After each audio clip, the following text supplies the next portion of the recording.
Yo, my name is Drxculv, and you're tuned into GMG TV. So, welcome back to episode 2. Thank you for sitting down with us once again. We spoke about, at the end of episode 1, about some of your crew members, but we would like to learn more about like how you guys, started working together. So a lot of the people in the group Drxculv Inc. I actually knew before it was really formed, So my homie Faith, one of the members, he's somebody who films almost all the music videos and he takes photos and shit like that for the group and shit like that. Me and him, he was the first friend I made when I moved to Des Moines. Okay. Me and him, we met in apartments. We lived in the same apartment complex. What side of town do you live on? South side. South side. Yeah, so we met really in the South side apartment complex, just being badass kids, in the apartment hallway. Just how old was he? He's 1 grade below me. Okay. So I was in 6th grade, he's in 5th. Okay. I forget exactly what age that is. Yeah. But so that's Faith. My homie Eli, he's my DJ. He's been my friend since since I was 14, something like that. Yeah. And we met just through mutual friends. Just I have friends coming over, and my friends would bring friends over. You know what I mean? So, and just out of the friends my friend would bring over, he was basically my favorite one. You know what I mean? So it got to the point where he would just start coming over without my initial friend. So he became a homie. Exactly. Yeah. So me and him. Yeah. Exactly. So me and him, we kicked it off like that. My homie Taylor, ex-Majin, he's the one who he produces a lot of the work on anti-porn is a lot of ex-Majin. Okay. You could basically call it anti-porn a collab album between me and him when it comes to production. That reminds me of Tyler the Creator, crazy, that name. Yeah, for sure. That's super out of the box. But no, yeah. I met him because I got into a situation where I had just lost access to my studio equipment and shit, and I had no other studio. And usually when I have my studio, just in my house, just super antisocial, closed off, fuck everybody, but I had no studio equipment at the time. And my homie Faith, he knew Taylor, and he was like, yo, come to the studio session. I'm like, nah. Usually I'm nah. I'm chill. But since I had nothing to record with, I'm like, alright, I'll come and see what's up. It sparked a genuine friendship between me and him, because I saw a lot of myself in him. He was producing his own stuff and trying to get his own sound created. Yeah. So that sparked a genuine friendship, because me and him, it was somebody that I could really talk to music with. You know what I mean? And my homie Chino Vivid, he's the one who taught me how to produce. I had moved to Massachusetts. I was living in Salem, Massachusetts for a year with my girlfriend, and I had nobody. It was 2 years really, and I had nobody to hang out with basically. And he was I was on a Kanye group on Facebook where people just post about unreleased Kanye music and Kanye music in general. Mm-hmm. And he posted a beat there. He was like, yo, check out my beat. And I listened to him, I'm like, yo, this is dope. So I messaged him. I'm like, yo, I really like your beat. We should work together. And he noticed that I was because I changed my Facebook to Salem, Massachusetts. He noticed he wasn't far from me. He didn't have anybody to make music with. So he came over. He taught me how to make beats. And so he was besides myself and Eli, really, I think he was the first person I added into Drxculv, because he taught me how to make beats, really. You know what I mean? So, yeah. And then the other members were just people that I knew from school and shit, that I was always cool with, that, were just always supportive and just always, in the group anyway, regardless if they were super on something specific or not, they were just hanging around. Mm-hmm. So they were just, they're the homies, you know what I mean? So they're already in the group. Just, they help around, whenever we need them to do something, not on some, oh yeah, follow my direction, blah, blah, blah, on some, they're happy to help, That's dope. You know need what I mean? people to help, especially, even think of filming situations. Exactly, just somebody to hold a light or something, you know what I mean? Yeah, and I'm just blessed. Honestly, a lot of it also came to chance, I'm just blessed that I came in contact with a group of people who genuinely want to do something creative and not just, do the same shit over and over and over and over. Yeah. So you recently dropped an album called Suburban Nightmare. Mm-hmm. Tell us about the title, tell us about the producer, and what went into that creative process. So the title Suburban Nightmare really it's like it's my relationship with America basically. I recently kind of moved to a better spot in town, and I like it there for sure, compared to where I used to be at. You know what I mean? But I could see like why it might be difficult for other people to like get the opportunities to move there, and like it's almost like a sense of survival skill in a sense, you know what I mean?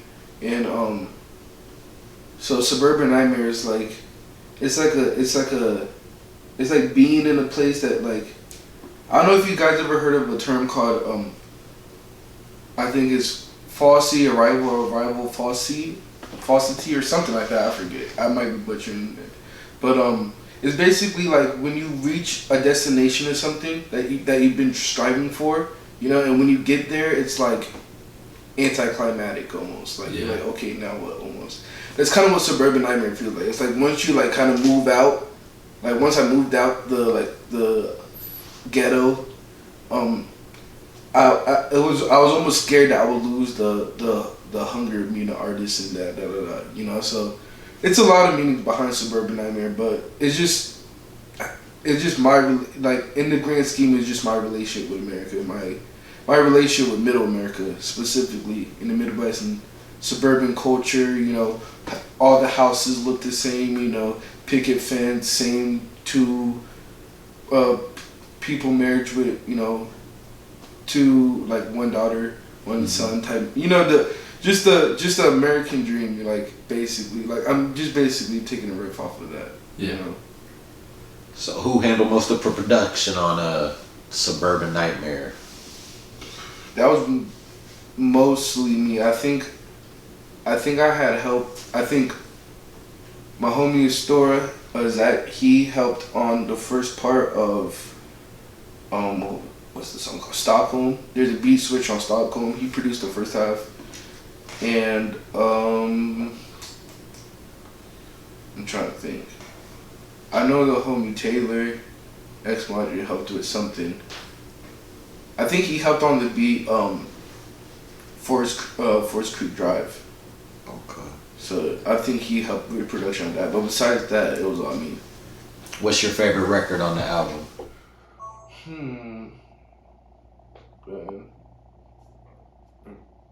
My favorite record, I really like American Dream. I like B-Roll Interlude. I like Rip That Team. And I like the outro a lot. Okay. So what during this album, did you drop any singles or did you just give them the album out the gate? I think I dropped American Dream on July 4th. Okay. And I think that's it. American Dream. Okay, so before that, you had an album called Anti-Porn. Mm-hmm. Tell us about Anti-Porn. Where the hell you get the name like that? And who did the production on there? So the name, I wanted the name to like, give you that reaction that you just had. The shock value. Yeah, really. But like, I'm also like, That's what you're saying. But if you think about it, like, anti-porn, like that's how the music sounds. Like, Like, what the fuck does anti-porn sound like? The last thing you want to do is touch yourself. You know what I mean? Like porn is fire. Porn. Everyone loves porn. You know what I mean? Like, porn is the best shit. But like anti-porn is like scary. Like this shit, like, like what the fuck is this? I want to like, I want to put more clothes on and like get out of here. Yeah. You know what I mean? Like, so like that's what it meant. Like, just off the wall, just crazy. Like I wanted people to have that reaction. Like the reaction that they had when they heard that title, probably the same reaction they had when they heard half the songs on that. You know what I mean? And And like I wanted to do that like on purpose. Yeah. But it was me and Taylor X Maji who did all the production on that. Okay. So let's talk Bride of Frankenstein. You got 3 of them. Why 3 of them? I don't really. What is the meaning of the titles? Really, there's no like for this one. It's more like a. It wasn't like a story. Like usually I have stories in my shit, but this one was more like a world building, you know. And I feel like all the Bride of Frankensteins in the track list, they kind of give breathers on, you know, the songs. Like if you think about like the first Bride of Frankenstein, it's kind of surrounded by a whole bunch of crazy shit. Yeah. You know, and then the second Bride of Frankenstein, you know, it's like it's the introduction to like the second or the third half of the album, almost like the way that it transitions, and then like the outro is like it doesn't sound like anything on the album, basically, you know. So like I look at the 3 Bride of Frankenstein songs as just basically like almost like the songs that don't really like they fit in the album, but they're like the breathers and they're like the differences in the track list. You know what I mean? Out of the 3, which one's your favorite?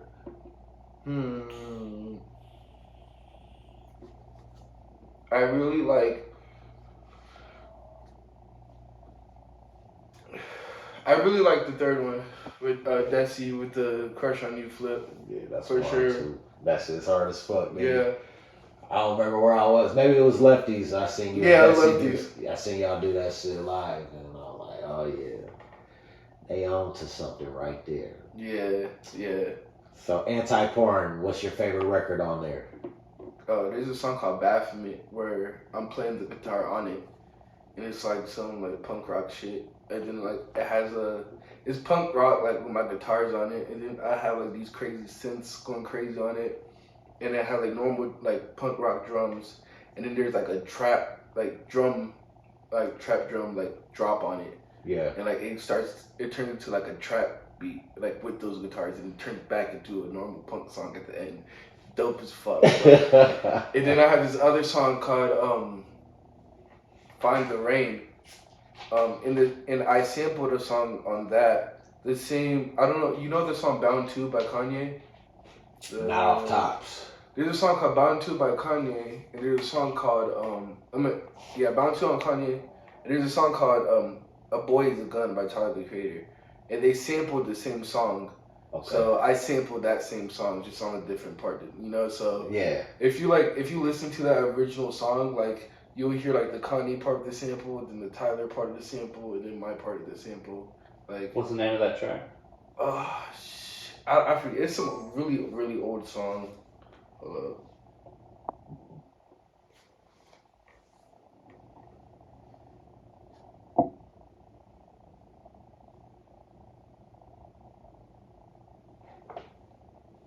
My phone's being slow. But it's some really really old song though. I forget off the top the names of it though. If I seen the cover, I would know. But like, yeah, I forget the name of it. But yeah, so those are probably my 2 favorite songs from it. Talk to us about Johnny Heartbreak. So Johnny Heartbreak was like the first album that I made where I was like super proud of. Like I was like, okay, I know what I'm doing now. You know. Johnny Heartbreak, it was a story based album, and it was the first time that I created a character and like really created like a dress like if you like paid attention like with Suburban Nightmare, like I had the orange beanie thing going on, you know, like I just had the orange beanie, like I was wearing that all the time. All the pictures I wore, I had an orange beanie, like. That was just my thing. Like anytime I went out to like an open mic or like an event that was music related and shit like that, I was wearing an orange beanie. All my music videos at the time, orange beanie was on. So that was like my character. During the anti-porn era, anytime I was like dropping a selfie or dropped videos for that, it was like usually black and white, you know, like, or it was like I had magazine letters. I was doing that a lot during that era. Mm-hmm. And Johnny Heartbreak was the first time I did that. I was like wearing the same like bucket hat. I had like this bucket hat that I wore all the time, and I was like going to events purposely, like wearing the same bucket hat, so people associated the bucket hat with me, damn near, you know. And it was like the first time that I like really like started playing with like a character and like try to do things outside of just music. And like it's also like it's not the first album that I produced by myself, but it's the first album that I produced, and I like feel like I got this sound that I was trying to get. And it was like okay, yeah, it gave me confidence to make anti-porn. You know what I mean? Like after I figured out what to do, I'm like, oh, okay, say less. I'm finna like really go all out now. Feel comfortable. Yeah. Yep. An experiment, really, because that's what anti-porn was. Experiment. Yeah. It's experimentation. Like I feel like people are so scared to get out of their bubble, you know, that they're just like they're kind of trapped in like the same corner, the same box. That like if you ever try to like get out of it, the core audience that you built up would be like fucking pissed. You know what I mean? And I want to create like an audience and a fan base where like they'll just follow whatever I go. You know? And they trust the journey, they trust my vision. You know, because I don't even know what my next album is gonna sound like. Basically, talk about the record on Johnny Heartbreak called Scholarships. Scholarships that had me, Vontae, and Ema on it. Yeah. And that was produced by Chino Vivid. Okay. And I really like that beat because the drums on that beat sample All Caps by MF Doom. And I don't know if you guys follow MF Doom. Yeah, that was gonna definitely lead me into some of my references. So yeah, no, go ahead. Yeah, MF Doom, he's one of my biggest influences also. So I really like that beat. And Ema and Vontae, they've been my homies like for a minute now. I met Ema like a long time ago, just at house parties and shit. Just you know, just fucking around. And he ended up being a genuine homie. And me and Vontae, we've been friends since like 7th grade. And like we used to be like in class, like just like being loud and getting in trouble and kicked out all the time type shit. You know? So those are my niggas needed whoopings, maybe. Type shit. So like but no, yeah, so I listened to that beat though, and I'm like, I need 2 rappers that I know for sure could just go off and just rap, like actually rap. You know what I mean? Mm-hmm. And those were like the first 2 people that came to mind. So when I had listened to a few of your tracks, I had gotten some kind of throwback Drxculv vibes and Supernatural. Like it kind of like pulled off. I don't know if you ever heard of Supernatural, but there's a part of a track where you rap like you're underwater, and there's like that's like some old. So if you ever get a chance to listen back to an artist named Supernatural, I'm going to. That sounds like but like it's almost like you came across that sound like on your own. You know what I mean? Mm-hmm. And then Definitive Jux, there was like the Cold Vein album, and like there's some of those that kind of felt like some of your beats had like pulled like some of that inspiration and sense. Yeah, I haven't heard of them, but those names sound sick though. Yeah, so definitely check out Definitive Jux, any of their collective volumes that they have, some of the artists through there. Yeah, it's definitely. No, yeah, I'm super open to finding some new shit and new sources of inspiration. Yeah, it's East Coast boom bap. Hell yeah. 2000, 2010 type vibes. Yeah, maybe even shit. Like a little before, a little after. Yeah, that's my shit too. I love that era of music. I feel like it's a really underrated era of music, honestly. Super underrated. Probably, I mean, hip hop wise, the biggest growth era ever. Mm-hmm. Like, you know. Besides nowadays, I feel like nowadays it's like genres don't even exist. Yeah, nowadays there's no limit to the amount of artists because of the way the society that we live in. You can ingest everything and you can find anything at any given time. There's unlimited amount of art to be ingested at this point. But that's why I feel like it's so important to have like a unique thing. Yeah. You know? Somebody because there's so much going on that like you need to be able to provide something only you can provide. Exactly. Only people like. Which is your own uniqueness in that sense. You know what I mean? Yeah. Like, you know, I feel like people are so like. It's okay to have influences. Obviously, I have influences, you know? Like, I have people that I look up to, and, like, my music takes a lot of cues from, I guess you could say. But, like, if you're not providing something new and, like, providing something that only you can give an audience, then it's like, what are we doing here? Exactly. You know what I mean? Because people would just consider you, like, the Dollar Tree version of whoever you're copying. Exactly. So it's like, why? I can just listen to the original. Exactly. But speaking of that, top 5s, right? Top 5. So let's save that for episode 3. You keep doing that.